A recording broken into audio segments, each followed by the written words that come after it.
back. Who is this Joan of Arc-esque girl? This is the outfit of the times. This is McQueen Fall 1998. This is 7 planets in Aries and things crashing and burning, because that is the nature of the times. We must let it go, start again, let it burn in order to bring in the new, what is new. Not that we always have to be on this ride of betterment and optimizing everything because we are obsessed with optimization, but that we are always on the path to what is true. This week I had a mentorship with someone who works in, I think, managing Tom Ford. He came to kind of mentor the graduating students, and we were looking through his deck he had made for McQueen when he worked there after Lee's passing with Sarah Burton. And he stopped at 2 images and he was like, what about this is symbolic of McQueen? And someone had raised their hand and he was like, oh, Joan of Arc. And I heard Joan of Arc and I immediately got into this like rabbit hole of researching who she was, her archetype, how she influenced like France at the time. And we need more symbols of what is emerging. We need more freedom fighters and lovers and artists and people who are not afraid to be themselves. And this is exactly the time when 7 planets are in Aries. I have a stellium in the 1st house. I feel it pounding at my head. I feel like I'm lifted from my chest. I'm not tired. Even though I can be tired, I still wake up with this tremendous energy and this belief in the fact that we can start again and the scales can tip towards what is actually right and what is actually good. I think also when we look at the archetype of the hero and the fallen hero and the warrior priestess and the light bringer and the truth bringer and the divine hero who has these ecstatic visions and then somehow brings them to life and is courageous enough to step through and, you know, be like, this is the truth, this is the way we need to go, because it's not enough to now only know them for ourselves. It is the time to speak them with the collective. So this is a time of bringing your inner, what is true to you, what is coming through you as creative people. The message needs to be put out. I think that in this day and age, being someone who is an artist in the creative field, I also had a lot of like internal conflict over the thing artist, because I ran into a friend and he was like, oh, do you still draw? And of course I still draw, as like my whole floor was covered in like drawings and my whole wall is covered in drawings. But for some reason I feel like I word vomited and basically couldn't bring myself to say I'm embarrassed at the fact that I hadn't been more loyal to my creative vision, because I'd been focusing on being so professional. And so I think there's a balance, but I think that we have multiple different areas of our fullness that we must cater to, and I think the visionary and the artist must be given space at this time. Your internal truth, I think that there's so much charge pulsing through the atmosphere right now. Schumann's resonance was changing. The Earth's like frequency has been lifted, literally. Like, we've spoken about these times for so long and now it's actually happening. And it's like, we are receiving more charge. There is more light, there is more nervous system pressure, and there is more chaos in the world, because in order for there to be more light, there first must be more darkness, because light illuminates. So for there to be more illumination, it is going to cast shadows, right? Because that is what a star does. That is what the sun does. And so when you walk out into the world as a truth bearer, as a visionary, as a artist who believes in art and believes in the fact that there is a better world that is unfolding. We are living in a better world. You create that better world through your own frequency, through your own internal reality. It is so important to remember that just because there are shadows, that doesn't mean that that's the entirety of the story, because you as a star will cast shadows. You as a light will cast shadows. That is the nature of your being. And for the longest time, I feel like my presence was so polarizing, but it's only because your truth makes other people uncomfortable who are not standing in their truth. You ever like go out and someone walks into the room and the frequency of the room changes because this person is so sitting in this, you know, seat of truth in their own life that you can't help but feel like opposition. You almost want to like dislike them. It's like this girl just walked in and she just walked in and you just want to like, who does she think she is? She's exactly who she thinks she is. You are just being faced with your own shadow because light casts shadows. So when you're walking out into the world and you're met with this resistance or people telling you that you're not enough for who you wish to be, who you are becoming and what you want from your reality, it is so important to remember. My light casts shadows. That does not mean that I'm not still the light.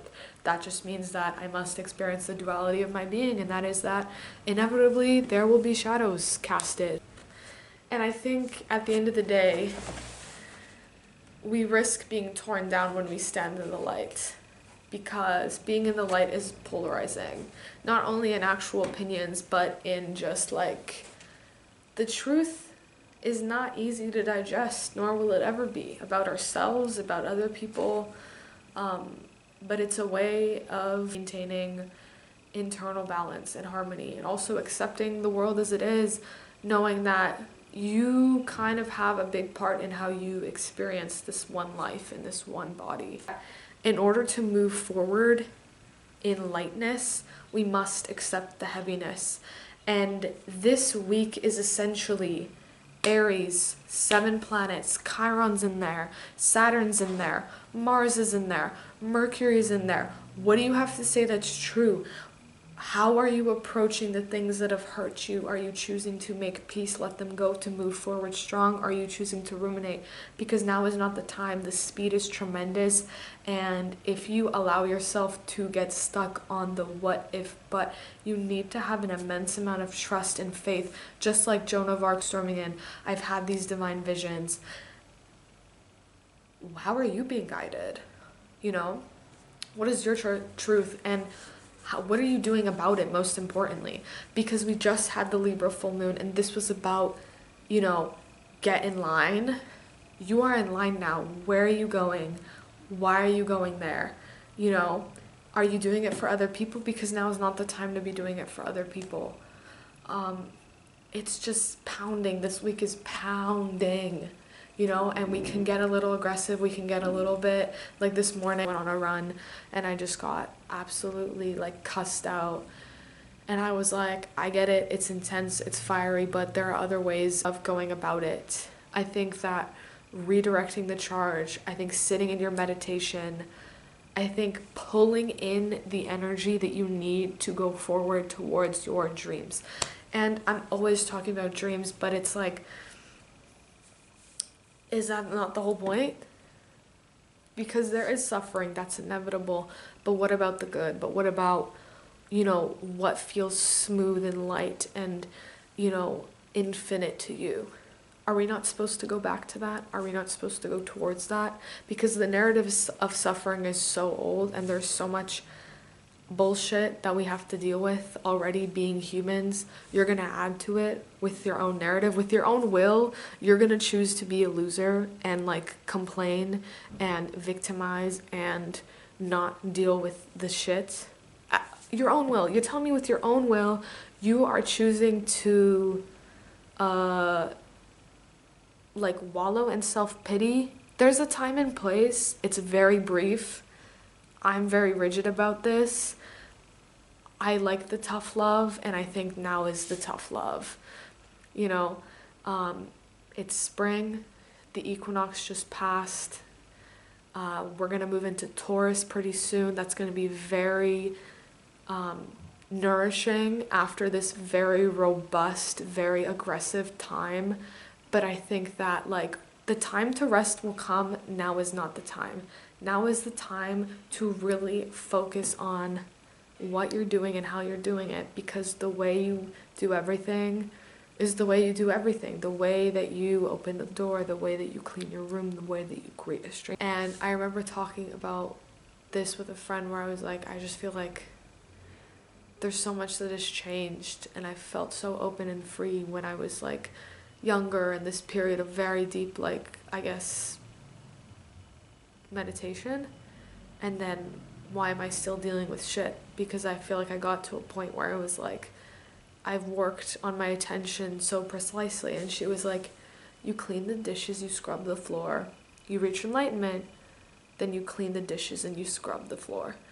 And it's coming back to the fact that as much as there is this realm of spirituality, the most spiritual thing that you can do is be a human. I'm all for the love and light. You can brand yourself however you want. You know, guru, light worker, namaste, angel, queen, fairy, princess, Akashic record healer. But the reality is the most work happens in the here and the now, in the feet. In the feet, where your feet are. And I feel like this week has taught me that, because I had a couple of, not hiccups, but things that were so uncomfortable in my physical reality that I was like, all right, I need to deal with it, because I'm not going to meditate my way through with this. And I dealt with them, and I felt really good, because sometimes when we're in this realm of psychoanalysis and constantly trying to be on the path of, I guess, light, you know, it's so easy to forget that, yo, this shit's grimy, my friend. This shit's grimy, and I think that's the best part. I think the best part is just, you know, being in the world but not of it, where you know that this isn't all there is, but I'm gonna have a good time. Warrior of the Heart, it's stuck up right above my bed, and it's this like Joan of Arc archetype, divine war hero, like warrior priestess that is here to tell you the truth. It's a 1998 McQueen where there's the first look and it's Joan of Arc burning, because she was burned. We still feel her to this day in, you know, in story and archetype. And we need more characters that bring forward more truth, because truth is light and light casts shadows, and in order to accept all of ourselves and move forward, we need to see the collective shadows. And so it's an intense time, man. A lot of stuff is coming up that is so nasty. Time of fire. It's about burning to be birthed again. The phoenix must burn to be born again. And it's a crazy time, man. Astrologers have been talking about this for a very long time. 7 planets in Aries. You know, you got the wounded healer in there. You're fighting for the collective good, but somehow, you know, your wounds stay. Your wounds are there. And you're still choosing to fight. I think this is the time. You have your shit. The wounds are there, but you're still fighting, because what else are you here for? You know? And I said it in the last video with the Libra full moon. It's like, what happened to do or die in art and creativity? What happened to I'm burning? I'm burning, I must make this because that is it. That's it for me, you know? This is a time where we're burning, because we need to burn in order to become new. So find what you're burning for and focus it on that, you know? It's so easy to be confused right now because there's so much fire in the atmosphere. Burn for the things you believe in, you know? Don't give it up, because that inner fire is so special, but when it's not directed correctly, you can burn your house down. Hey, you can burn things that are good for you. So you need to know where that laser beam is gonna go, and you follow it, because we need more artists that do it, because there's no other choice. It's the Joan of Arc. I'm having these divine ecstatic visions This is the truth. Do I have the courage to go tell the king? Do I have the courage to tell people this is what I believe? These are my values. This is why I'm here. This is why I make things. Keep her moving. Keep her moving. See you. Who are you to even think you can know the difference between good and evil?